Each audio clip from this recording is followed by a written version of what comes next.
altında saxlanıldığını açıqladı. Onun sözlərinə görə müvafiq qurumlar saxlanılanların canlısı səviyyəsilə əsasən ilkin araşdırma və məhkəmə təşkilatı prosesdə başlayıb və proses məhkəmə sistemini birbaşa nəzarət altında həyata keçirilir.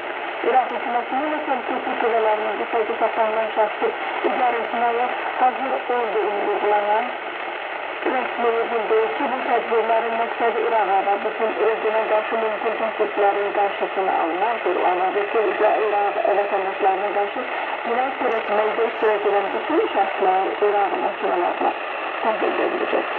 İraq Təhlükəsizlik Mediasına Zəhranımızın imkanını Xarici İşlər Nazirliyinin Hacı vətəndaşlığında olan saxlanılanlarla əlaqəli bir sıra hükümətlərlə əlaqələrini qalmaq sürəcəyini və beləliklə hüquqi prosedurlar başa sonra onların mənfi ölkələrinin ekstradisiyası üçün zəmin hazırlanacağını da açıqlamışdır.